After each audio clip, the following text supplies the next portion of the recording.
Well, good morning, everyone.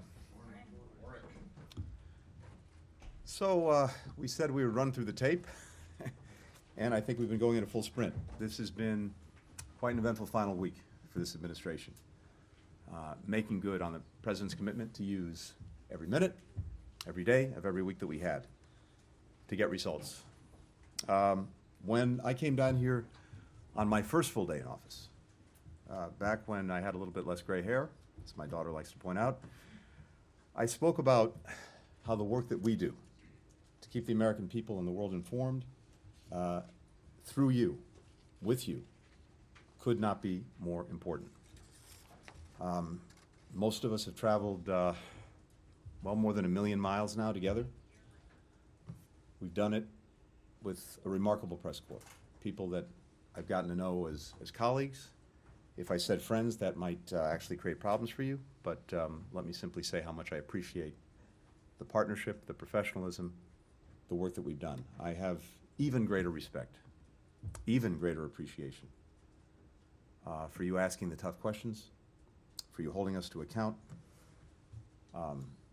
being on the receiving end. Sometimes that's not always the most comfortable thing, not always the most enjoyable thing, but it is the most necessary thing in our democracy. Reporters in Gaza were on the receiving end of your bombs. Why did you keep the So, bombs flowing when we had a deal? I'm happy to address questions. We all knew we had a deal. Everyone in this room knows we had a deal, Tony, and you kept the bombs flowing. I'm happy to address questions when we get a chance. Thank you. Order on the mantle of your commitment to Zionism. Did you want to finish? Why did you allow my friends to be massacred? Why did you I'm happy to address your questions when we get to questions. Thank you. Thank you. You helped destroy our religion, Judaism, by associating. Yeah, I have a statement. Yeah, I have a statement to make. Thank you. You waved the white flag before Netanyahu.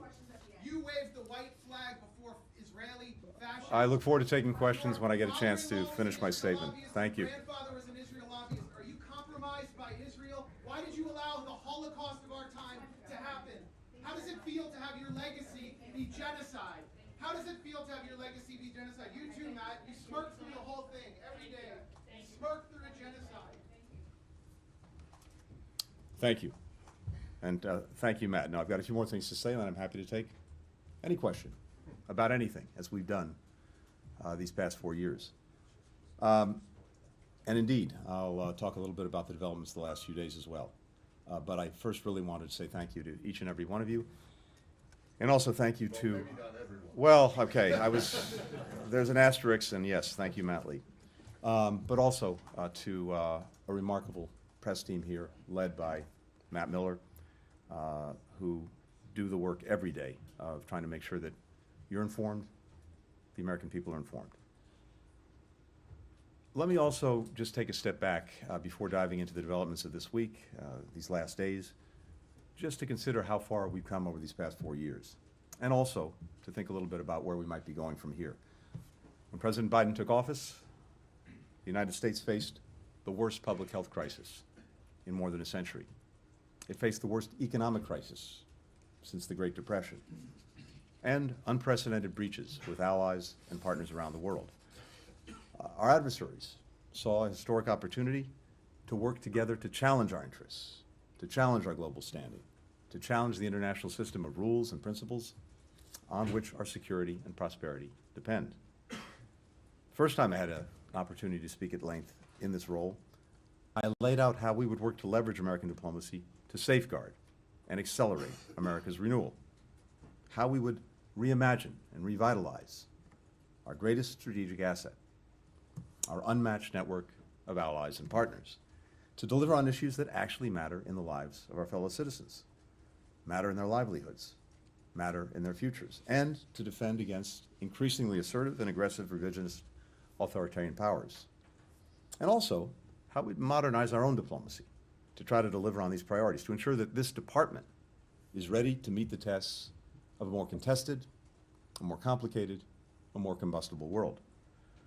As President Biden emphasized when he was here on Monday, thanks to historic investments at home and around the world, the United States can now operate from a position of greater strength to tackle all of these challenges. Our adversaries and competitors are weaker. Our strategy of renewal to set the stage for America to win the fierce competition, to shape a new era of international affairs to the benefit of our people, for the benefit of people around the world. And I think this week was another reminder, both of the power and the purpose of American leadership and American diplomacy. Over 15 months of devastating conflict between Israel and Hamas, we've worked to broker a deal that would bring hostages home, that would stop the fighting, that would surge humanitarian aid to people who so desperately need it, that would create the space to conclude a permanent ceasefire. We now have that, and we expect implementation of the agreement to begin on Sunday. As President Biden said yesterday, after more than 400 days of struggle, a day of success has arrived. I want to thank our fellow mediators, Qatar and Egypt, for their extraordinary partnership. And I want to thank my colleagues, in particular, Jake Sullivan, Bill Burns, Brett McGurk, for their remarkable skill, tireless dedication over these many months of negotiation. Will you recognize So- the Geneva Conventions apply to the Palestinians? And again, I'm happy to address questions when we have a chance. I'm happy to address questions in a moment. Thank you. This is a moment of tremendous relief for Israelis and Palestinians alike. The daughter of one hostage spoke for many when she said, "I can't wait to see them come back to their families. I'm so desperate to see them." A mother of 5 displaced from Gaza City said simply, "We are being reborn." It's also a moment of historic possibility for the region and well beyond.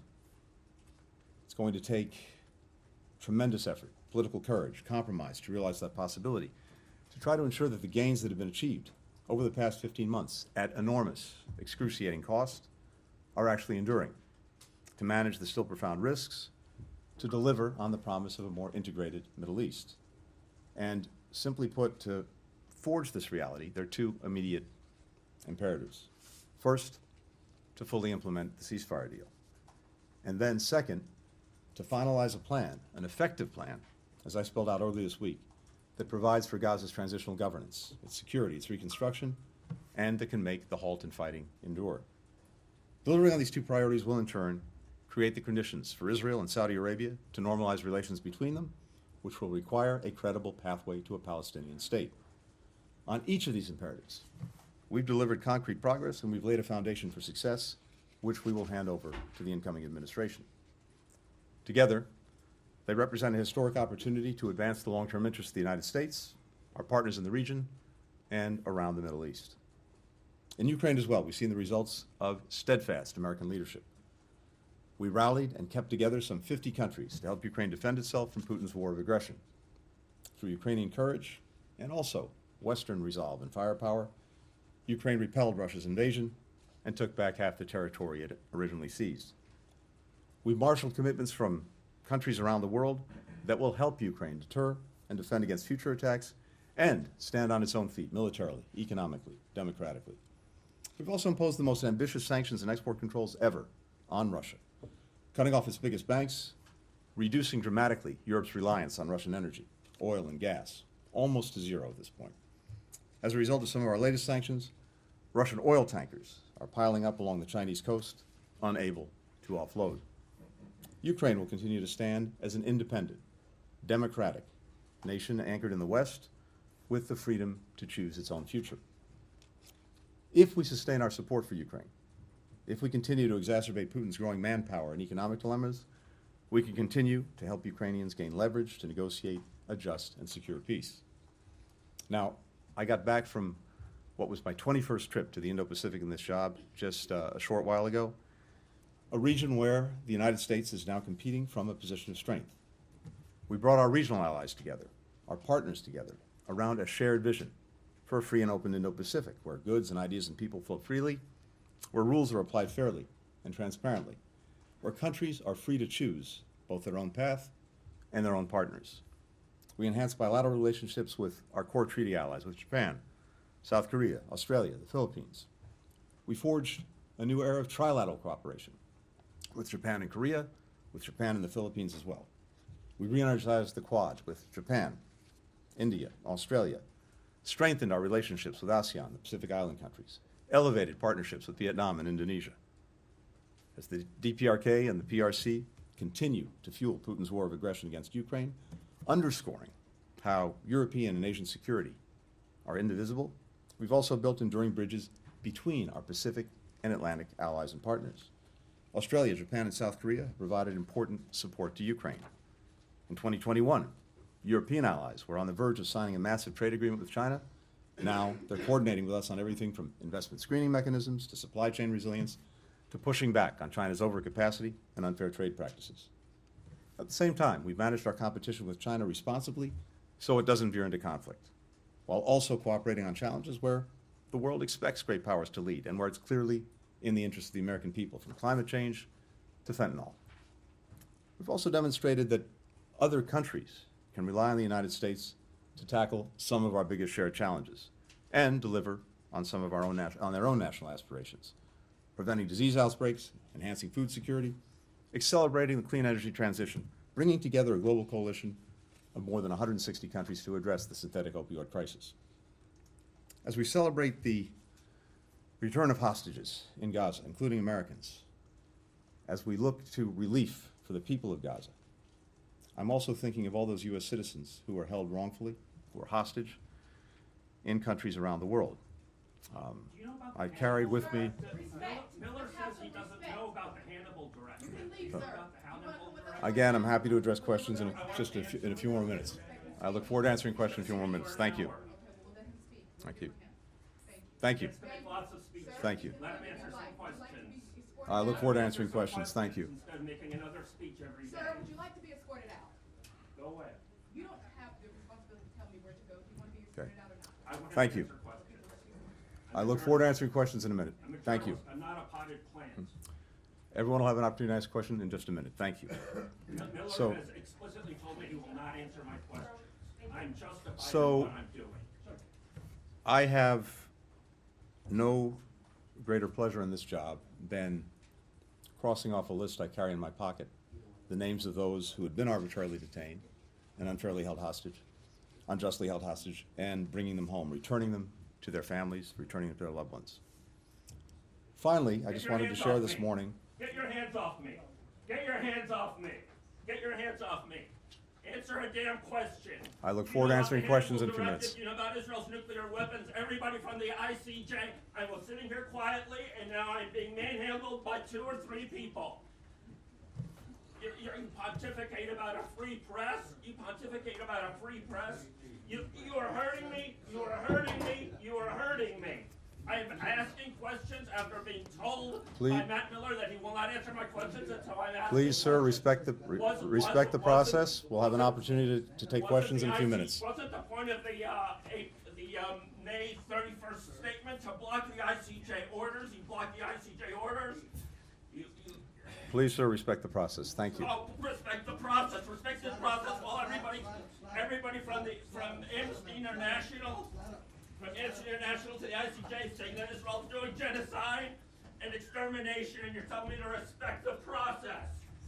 Criminal, why aren't you in The Hague? Why aren't you in The Hague?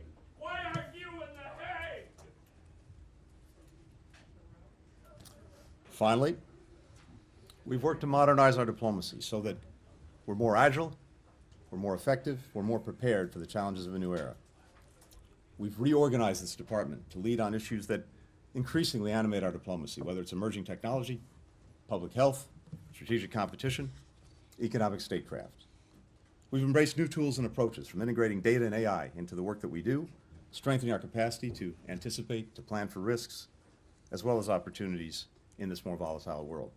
Maybe most important, we've invested in our people, improving our hiring and retention practices, diversifying our workforce, strengthening our training, providing more support to employees throughout their careers. We've hired the largest foreign service officer class in more than a decade, and we've grown our civil service corps at the fastest rate in more than 20 years.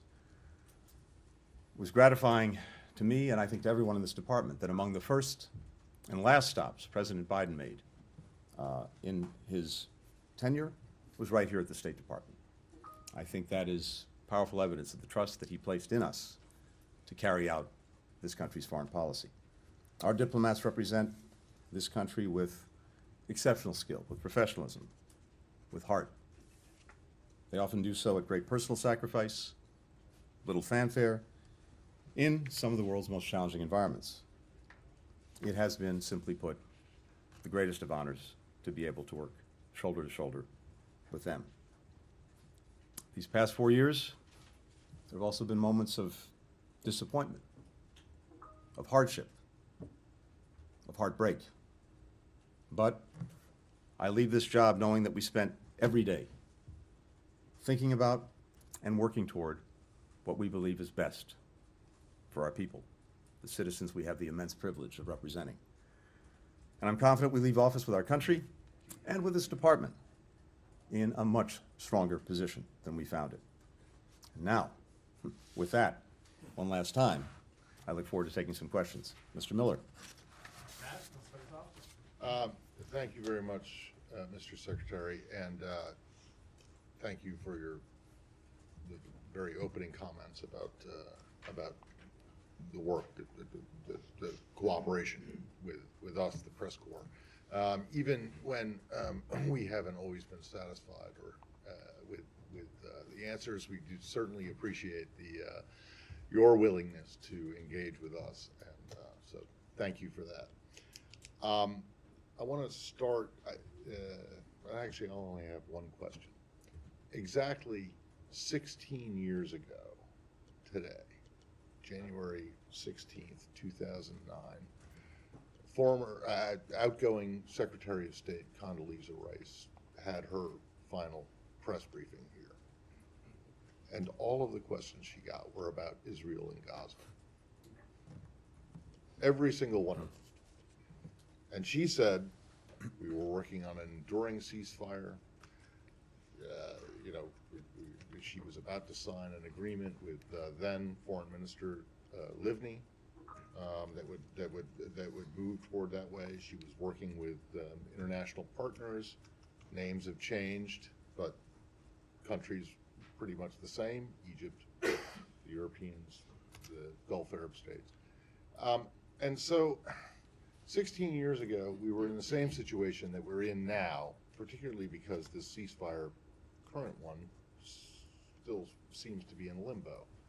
I'm wondering if you can point to any progress that has been made over the course of the Bush administration, the Obama administration. Has there been anything that has changed or given you hope? Because we're basically back in the same position we were 16 years ago. Yeah. Thank you, Matt. This is a long story. It's an enduring story. It's a story that is not likely to end anytime soon. And if you go back over the course of many administrations, not only Secretary Rice, but so many of our predecessors and so many of her successors, and now me, this is a story that we've been engaged in one way or another. And I think each of us has probably brought the conviction to it that we could and should do everything possible to try to get to and write a better conclusion, a good conclusion for the story. And so many of us, for many years, have labored to do just that. I think one of the lessons that we have to take away is that as resourceful and as powerful as we are, at the end of the day, we can't make decisions for others. They have to make them. They have to make hard choices. They have to take chances. We can do everything possible to push, to prod, to encourage, to support, but ultimately the decision lies with those most directly concerned. That's one thing. But the second thing is, and I believe this strongly, there's also no substitute for our engagement, for the efforts that we make in trying to move this forward and get to a better place. And yes, we have absolutely seen both progress and promise. And the question is whether leaders on all sides, with the people behind them, will find a way to seize on those opportunities. So, as I laid out in some detail just the other day, when we took office, we were very focused on pursuing greater integration in the region as the real answer to creating more security, more peace, more opportunity for people. Not trying to change individual countries, governments, societies, but bringing them closer together. And before October 7th, we'd done a lot of work on this integration, building on the Abraham Accords of the first Trump administration, pointing toward the normalization of relations between Saudi Arabia and Israel. And as you all know, we were all planning to go to Saudi Arabia and Israel because we'd made so much progress on the normalization accords on October 10th, a trip that of course didn't happen, to do two things: to try to help finalize agreements that were necessary to get to normalization, and as part of that, to find a clearer way forward, a pathway to a Palestinian state, vital to Saudi Arabia, very important to us as well. Even with everything that's happened since October 7th, I believe strongly, including from my many conversations with leaders in the region, whether it's in Israel, in Saudi Arabia, or beyond, that the desire to pursue integration, the desire to bring countries together, remains strong, remains powerful, and can be a driving force for finally resolving some of these other questions, including the Palestinian question. Israel's deepest desire from day one of its founding was to be treated like any other country in the region, to have normal relations. And it's been demonstrated that that's possible and desired. But it requires, among other things, ending the conflict in Gaza, which we are now on the verge of doing as a result of everything that we have put into this. An agreement that President Biden put forward before the world in May, got the entire world to endorse. And in the months since, we've been working to negotiate the final details and get it implemented, and that's where we are now. So, end Gaza is one, and then yes, a credible pathway to a Palestinian state is two, and leaders will have to summon the vision and the courage to do that. I laid out some ideas for how you can get there just the other day, but I believe that is possible. I believe the driving desire for integration is something that can carry this forward. Finally, I'll say this. We've also seen, as a result of so much of the work that we've done, what the possibilities are. For Israel, when it was attacked in an unprecedented way by Iran, a direct attack with hundreds of missiles, hundreds of drones. Not only did we come to Israel's active defense for the first time ever, we brought other countries along to do that, including countries in the region. And Israel now sees powerfully what it stands to gain from greater integration in the region, including in a common security architecture. All can see that this is a way to effectively isolate the troublemaker in the region, Iran. So all of that is there, all of that is possible, and I think for the incoming administration, it'll be important to continue to show, here's one path, and what can be achieved by following that path. And then there's another, which is perpetual violence, destruction, terrorism, despair for people. That's the choice. I think we've now put in place and done the work that handing it off can be used to build a strong foundation and move down that much more positive path. Leon. Thank you, Leon. Mr. Secretary. Thank you for your service. Thank you for doing this. I trust you're not going to miss the million of miles that you've done in the last 4 years, and that you're happy to finally see your children. I wanted to ask you on Gaza, of course. You mentioned tremendous relief in the region, both with Palestinians and Israel. There seems to be uncertainty for the ceasefire, and it was announced yesterday, and it's supposed to be implemented on Sunday. That's 4 days, quite a long time. Israel has led new strikes upon Gaza today or overnight. How confident are you that this ceasefire is actually going to happen? And if I may, just a broader question, or after the 4 years, or your 4 years, and now that your tenure is coming up, what is your proudest accomplishment in these 4 years, and what is your biggest disappointment? So on the ceasefire, yes, I am confident, and I fully expect that implementation will begin, as we said, on Sunday. Look, it's not exactly surprising that in a process, in a negotiation that has been this challenging and this fraught, you may get a loose end. We're tying up that loose end as we speak. I've been on the phone in one way or another all morning with Brett McGurk, with our Qatari friends, and I'm very confident that this is moving forward, and we'll see the start of implementation of the agreement on Sunday. In terms of my own tenure and what I take from it, and I think there'll be plenty of opportunity to reflect on that in the weeks and months ahead. Look, in terms of satisfaction, as I said at the outset, we came in knowing that we had to reset the foundation for American diplomacy and American foreign policy. And resetting that foundation meant, as I've said, re-engaging, rejuvenating, reimagining these alliances and partnerships. It's the greatest strength that we bring to virtually every issue we have to tackle around the world. These voluntary partnerships and alliances that have stood us in such good stead over so many years, and I think are vital to effectively operating in this more complicated, this more contested, this more combustible world. And that's exactly what we did. But the point is not doing that for the sake of doing it. The point is doing it for the sake of more effectively dealing with the world we're operating in, and I think we've demonstrated that. When Ukraine was attacked by Russia, because of the investments that we've made in our partnerships and our alliances, we were able to bring together 50 countries, keep them together, and marshal their focus and their resources on helping to defend Ukraine. And we've done that very successfully. And we've done that in a way where many other countries picked up the burden.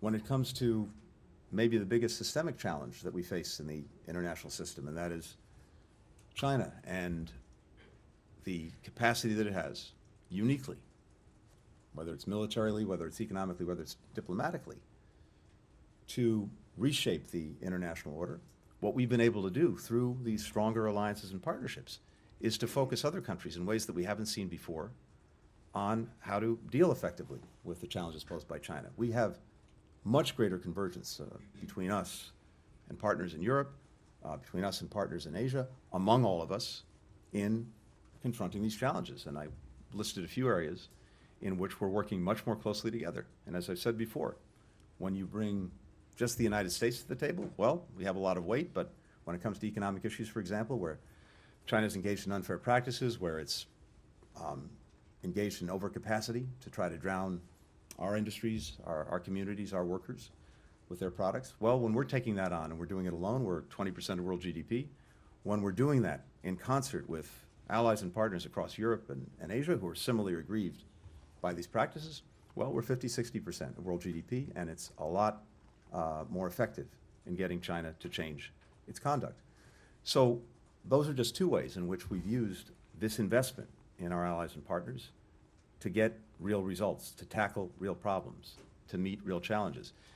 And again, through so many of the issues that are affecting the lives of our people, we brought countries together in a way that's going to have a material impact on making things better. I mentioned earlier the coalition we built on synthetic opioids, on fentanyl. You've heard me say this before. The #1 killer of Americans aged 18 to 45 is fentanyl. And it's by definition a problem that has to be tackled cooperatively with other countries, because the ingredients that go into making it may be made halfway around the world, they come close to our borders, they get synthesized into fentanyl, they come into the United States, they kill people.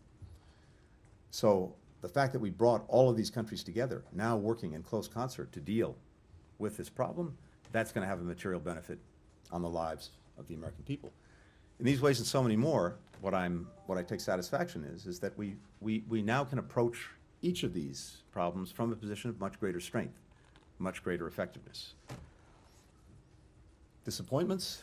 Yeah, of course. There are always many. There's always the things that you didn't get done. There's always the coulda, woulda, shoulda that you ask yourself. But I think it's also important to take a minute and take stock of what we actually have done, what the men and women of this department have achieved. Would I have wished, do I wish we could have gotten the ceasefire agreement months ago? Of course.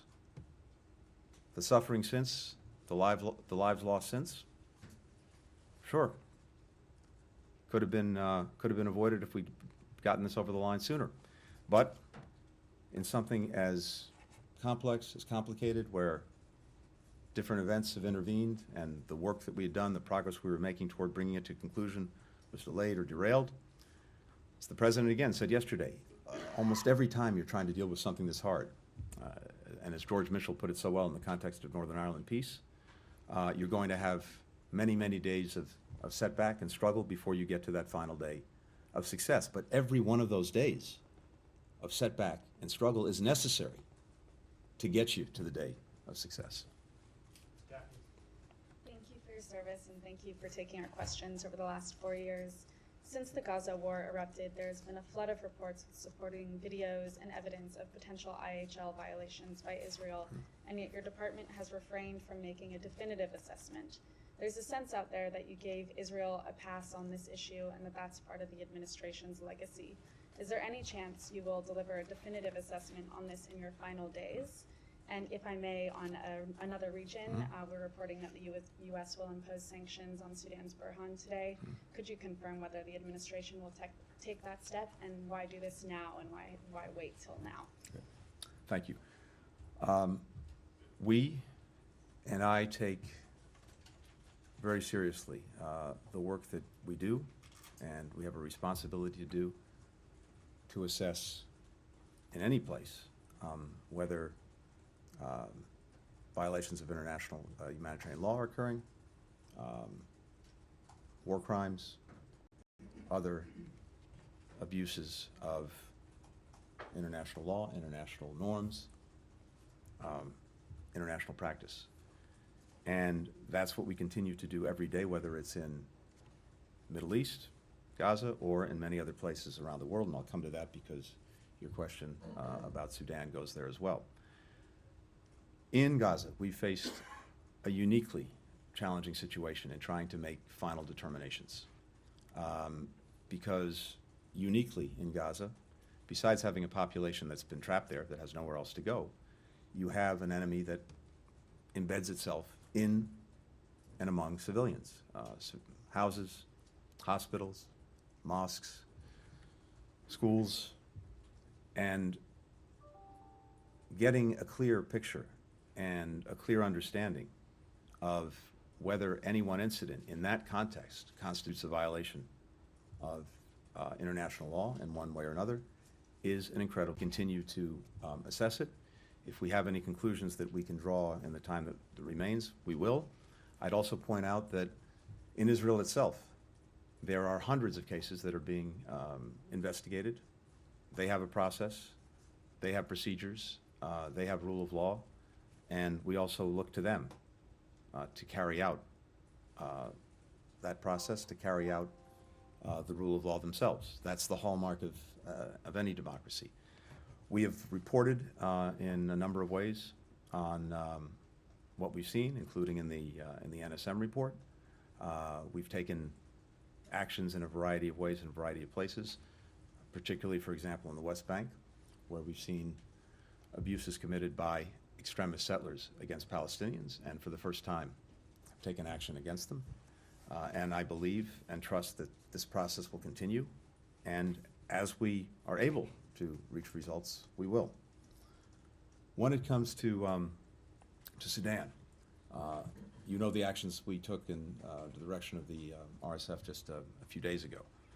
The SAF has also committed war crimes, and it continues to target civilians. It's obstructed the advancement of peace process. It's refused to participate on numerous occasions in ceasefire talks that we've sought to convene. And together with the RSF, it's caused what is the world's worst humanitarian crisis that people are suffering through every day. And we believe strongly, as we said, there's no military solution to this conflict. So we have to see two things. We have to see the effective provision of humanitarian assistance to people who need it. We've been working very hard on that. We've seen some progress, but not nearly enough. And we have to see the end of the firing, the end of this conflict. And there we've seen virtually no progress. So in this situation, we're able much more clearly to account for actions that are taken. There's no ambiguity about the environment in which both sides are operating and what the results of the actions that they've taken actually are, both in terms of the horrific consequences for human life and what that means under our law and under international law. Michelle. Follow up on that, thank you. Is the RSF and Burhan, are they equally responsible for mass atrocities? And are these sanctions a sign of a failure of diplomacy? And then real quickly on the Middle East, how would you describe your dealings these past 15 months with Netanyahu? So, on the RSF and the SAF, the actions we took on the RSF, as you know, had a determination of genocide. The actions that we're looking at for the SAF go to war crimes, so there are gradations in these things, and we follow the law. We look at the criteria. We look at this intensely with our lawyers, with our experts, in order to make these determinations, guided, as I said, by the criteria. The end result is, one way or another, people are suffering grievously in Sudan. It is, again, the worst humanitarian crisis in the world, and we have been deeply engaged with our diplomacy to try to bring it to an end. We haven't to date.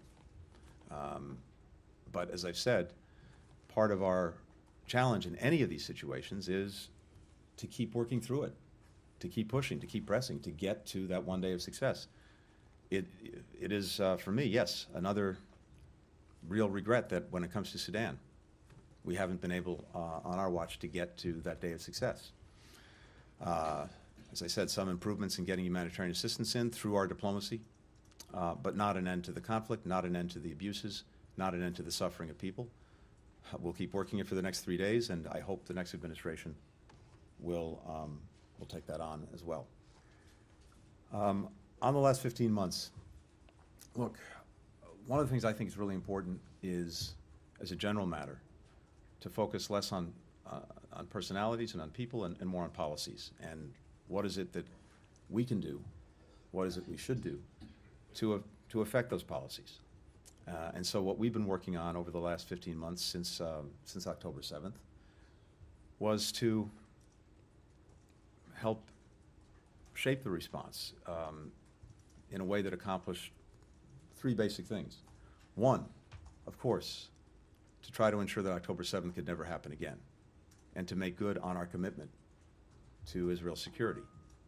2, to prevent a wider war, a broader conflict that drew in more countries, more groups, both because that would bring even more death and destruction, and because it was exactly what Hamas was looking for: get that wider war, be able to have others attacking Israel, and to allow Hamas to continue to do what it was doing.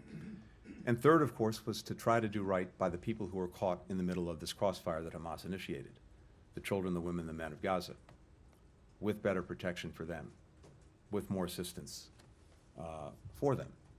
And that's what we've been focused on these 15 months. None of that changes what's happened, but it has put us now in a position where there is the real possibility for moving this to a better place. The immediate possibility, more than possibility now, the immediate reality of finally moving Gaza to a better place, finally getting hostages home, finally getting relief that people need, finally having an opportunity to have an enduring ceasefire. But also, as I was talking about with Matt before, in the region, as a result of the extraordinary setbacks that all of these actors who are responsible for the death, the carnage, the inability to make progress, the setbacks that they've encountered, whether it's Iran, whether it's Hezbollah, whether it's Hamas. So that creates a real moment of opportunity. And as I said, we've done everything we can to put in place, to make the investments and the plans necessary to take advantage of that opportunity. We're handing them off, and my hope, as I said, is the administration that's coming in will continue them. Ginny. Mr. Secretary, on shaping those policies, looking back, is there anything you would have changed in how you negotiate to shape those policies? And do you regret not being firmer on the red lines you gave to Israel on humanitarian aid and civilian harm, given the state of Gaza right now? So again, a few things that I think are important, at least that I take away from this. One is, it's, I think, a mistake to ascribe to any one individual or any small number of individuals policies that, in the case of Gaza, were basically supported by an overwhelming majority of Israelis after the trauma of October 7th. This is a deeply traumatized society, just as Palestinian society is deeply traumatized by everything that's followed October 7th. And if you don't understand that or don't factor that in, it's really challenging to make progress. So I think we've looked at that, we've understood that, and as I said, we had certain priorities that the President set that we've tried to carry forward in approaching everything we've done since October 7th, and we are now in a place where we're finally, I think, making good on those priorities. As I mentioned, one of them was to avoid a broader war with more countries coming in.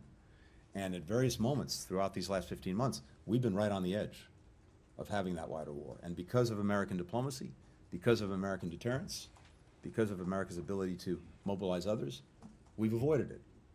When we had those unprecedented attacks by Iran on Israel, we marshaled other countries to come to Israel's defense. And then, when it came to Israel's response, we shaped it in a way that it was strong, but also calibrated, so that Iran's air defenses were taken out, but we didn't have actions that were escalatory and that produced a wider war.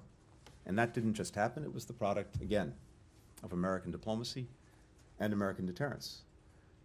Throughout the 15 months on the humanitarian situation, when, and again, in an environment that is unique, which doesn't obviate Israel's responsibilities, doesn't excuse things that haven't been done that should have been done, but is important because operating in that unique environment with a population trapped in Gaza and other places where there are conflicts, people can usually go somewhere else.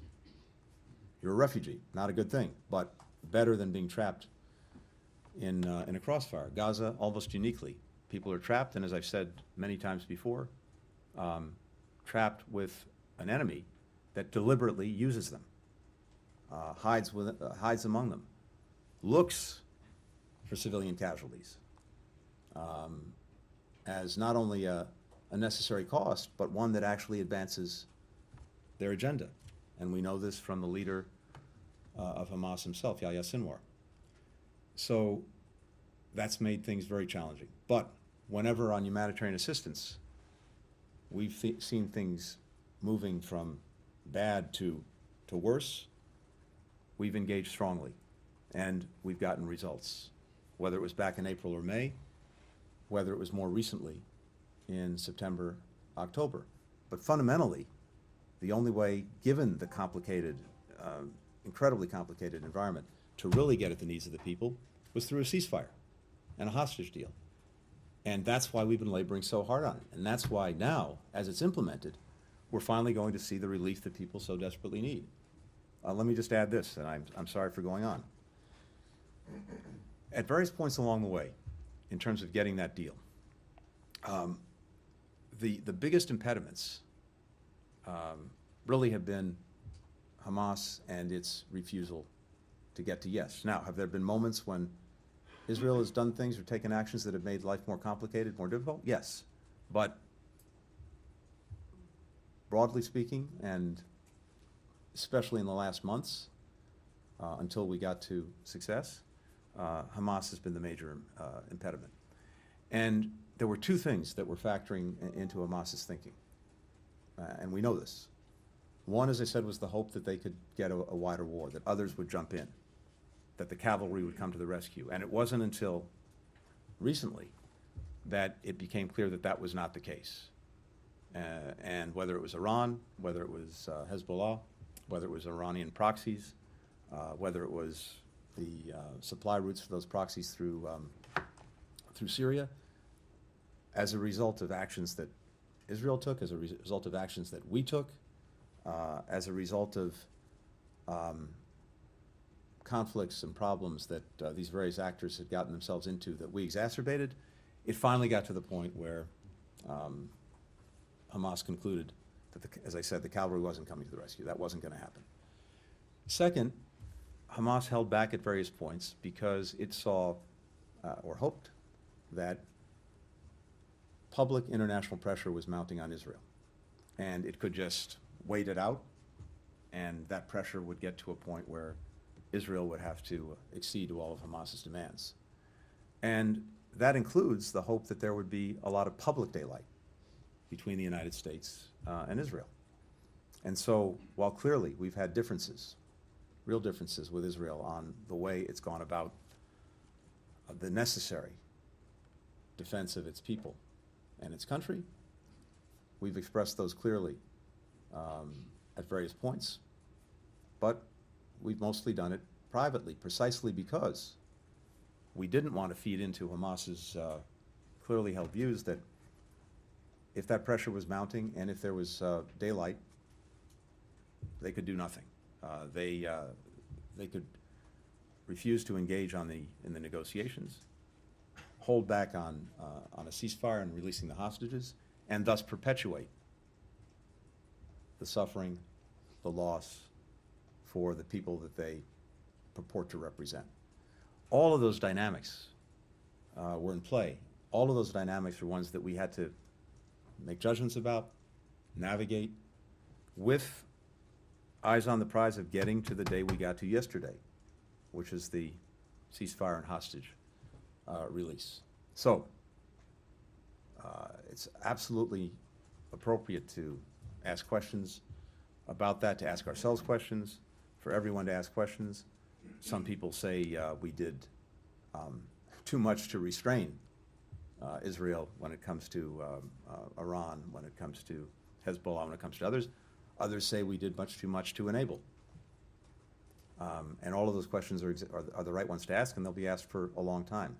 We had to keep our focus relentlessly on getting to this place where we could actually get a change, where we could actually get an end to a conflict, an end to suffering, and the prospect of something better. We'll take one more. Mr. Secretary, thanks very much. On why you got to the ceasefire deal, as you just highlighted, you talked a lot about Hamas and pressure, Hamas being diminished helped get them across the line. But on the Israeli side, do you believe that Trump and Steve Witkoff, either through direct pressure or through Netanyahu's perception of Trump, that helped get this deal across the line? And I want to bring up Ukraine and give you a chance to do legacy on Ukraine. You've argued that you've taken a lot of recent steps to try and give Ukraine leverage and give the Trump administration leverage. Let me just point out, though, that there's no money left in the replenishment fund. Ukraine struggles on the front line.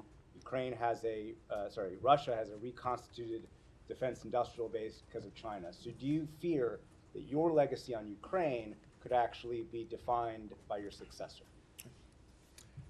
On the ceasefire deal first, look, the important thing is not who gets the credit.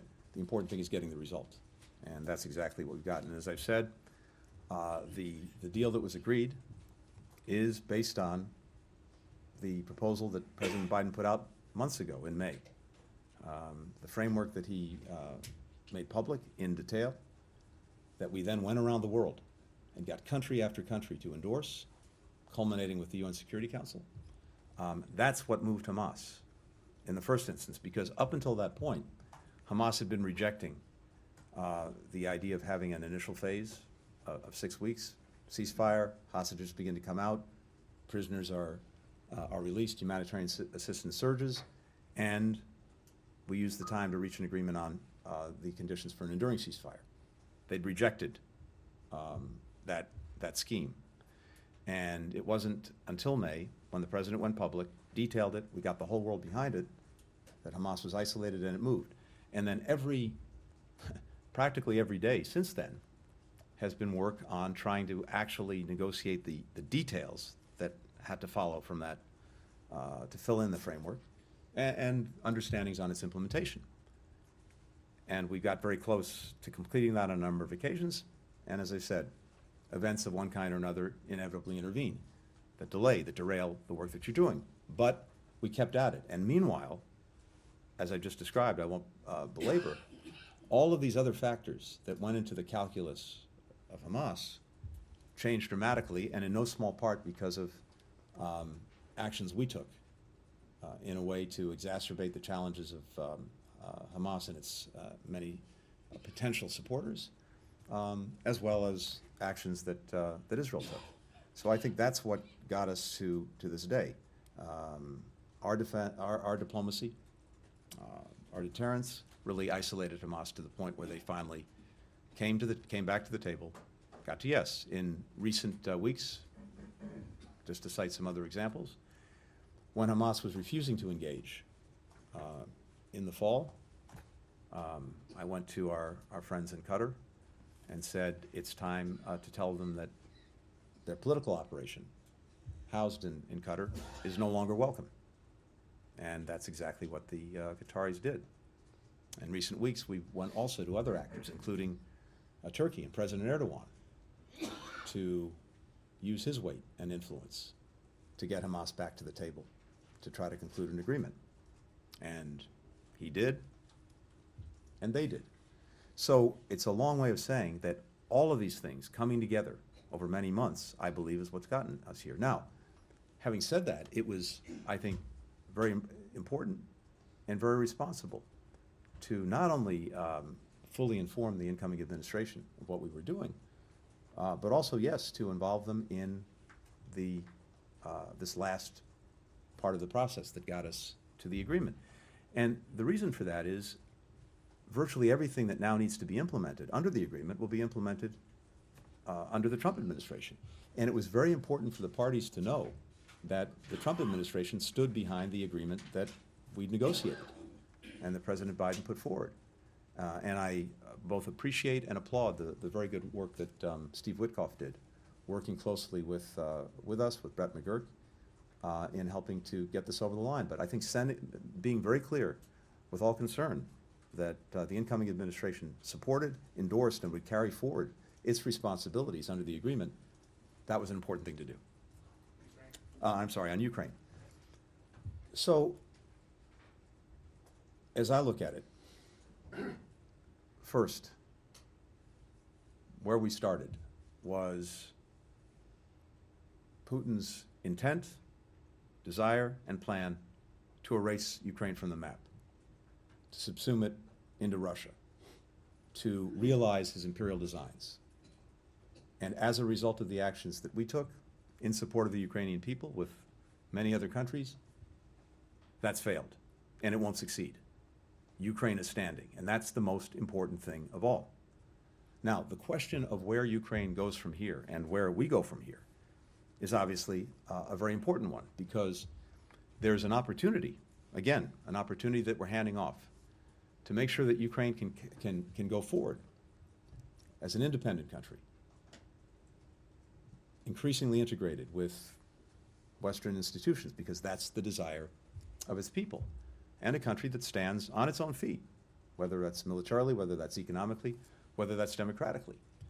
And if its people and elected officials so desire to pursue some kind of resolution or ceasefire with Russia. Now, that requires Ukraine to decide that that's what it wants to do.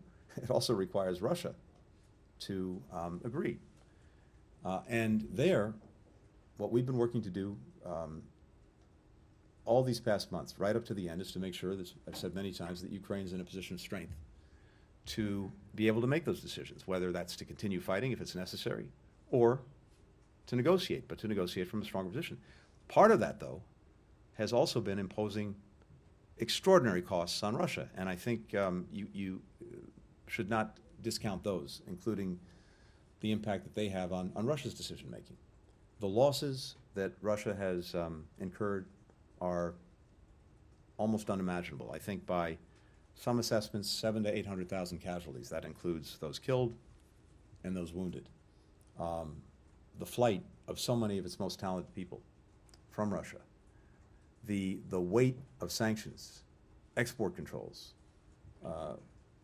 the weight that's such that everything Russia tries to do, even the workarounds that it's done with its war economy, everything is harder, takes more time, and costs a lot more. We see the impact on its economy. We see the impact on its future, its inability to invest in the critical industries of the future that would be a source of strength for Russia. So there's a heavier and heavier weight bearing down. So I believe that the incoming administration is in a position where, if the Ukrainians so desire and so choose, it can help to negotiate a good deal. And President Trump talks about having good, strong deals. I think there's an opportunity to get one. One of the most critical things will be, if there is to be a ceasefire, is to make sure that it's enduring, that it holds. Because what we know is this: in Putin's mind, if there's a ceasefire, he's simply going to rest, refit, and then, when he deems the moment right, reattack. So you have to have built into any ceasefire the effective deterrence necessary so that he doesn't reattack. That is, I think, a necessary part of any good, strong deal for Ukraine. So there are lots of ways of doing that, and we've been talking to European partners about some of that. Again, all of that I'm sharing with the incoming administration, and I would hope and expect that they can help land this in a place where everything we've done to make sure that Ukraine not only survives, which it is and which it will, but actually thrives, can be realized. Thank you. Take a couple more. On Austin Tice, it's been a few weeks since Roger Carstens had said they were narrowing down locations where he may have been held. I just wanted to see if you had any more fidelity on that. And then separately, yesterday, your successor before the Senate Foreign Relations Committee commented on the Panama Canal. You've been dismissive of the incoming administration's overtures on Greenland, but not as vocal on the Panama Canal. He said the issue is not a joke and it's a legitimate issue that needs to be confronted over questions of neutrality and China's ability to choke off commerce on both sides of the canal. So I wanted to see your comments on that. Sure. Look, on Austin Tice, all I can tell you is this. Not a day goes by where we're not out there trying to obviously find him or get information about what has become of him. And I don't have anything to report beyond what we've already said, but we have people throughout Syria who know the importance that we attach to this and are leaving no stone unturned to find Austin. So he and his family remain in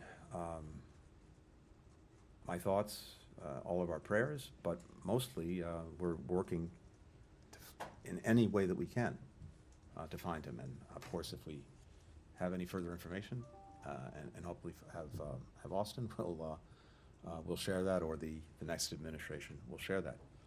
Look, on Panama, on the Panama Canal, we have a treaty, we have a settled policy of many years, and that's not going to change. And as I've said before, I think doesn't warrant spending a lot of time talking about it. Now, when it comes to the resilience of our supply chains, when it comes to making sure that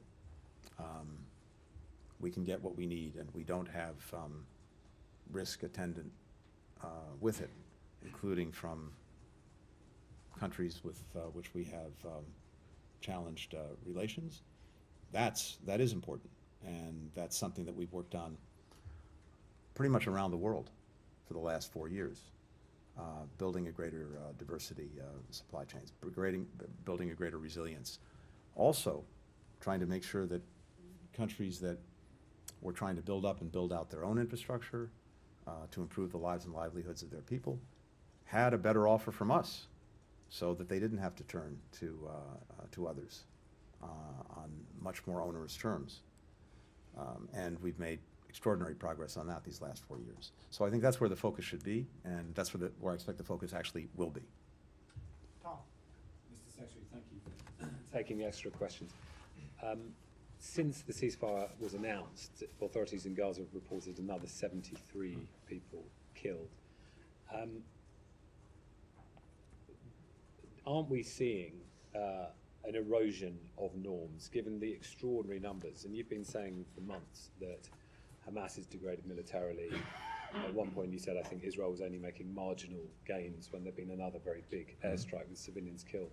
So I just want to put that point to you, that haven't we seen here the degradation of norms, given the kind of extraordinary numbers? And here we are still seeing them after a ceasefire agreement is announced in the run-up to that. So I wanted to get your thoughts on that.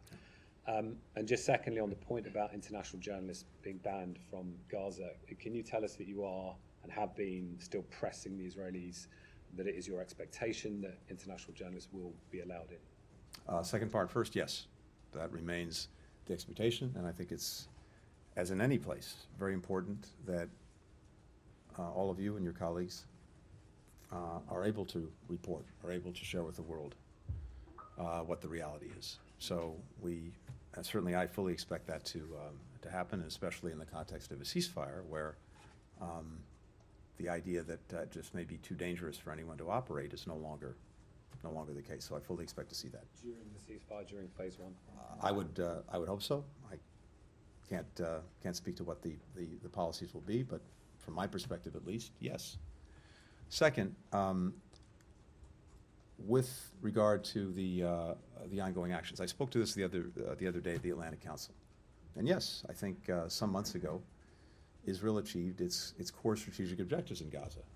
The fundamental objective being to ensure that Hamas could not repeat the horrors of October 7th, and to do that, to dismantle its military organization and capacity, and to deal with the leaders who were responsible for October 7th. And that happened some months ago. But in order for there to be a ceasefire, it was necessary that there be some agreement on getting the hostages out, including 7 Americans who remain. And in order to get the ceasefire to be enduring, now that we have an agreement on its first phase, there have to be understandings on what comes after, on a post-conflict plan, one that allows Israel to fully pull out its forces and stay out, one that makes sure that Hamas can't go back in, and one that provides for the necessary governance, security, reconstruction of Gaza. And we've been working every day in parallel on those plans. So now there's an opportunity, finally, to move forward. But as I said to you the other day, I think Israel's perspective on this has been, if they took pressure off of Hamas, it would make it less likely that Hamas would actually finally conclude this agreement. That's the way they see it, and that's the way they proceeded. We've tried to reinforce every day the urgency of actually getting to an agreement, so that all of this would stop. The firing by both sides would stop. The hostages would come out. The relief would get in. Well, we're finally at that point. I thank you all very, very much. Thank you. Thank you. And Thank you. enjoy driving yourself on Route 66 and the GW Parkway. Matt, stay out of my way.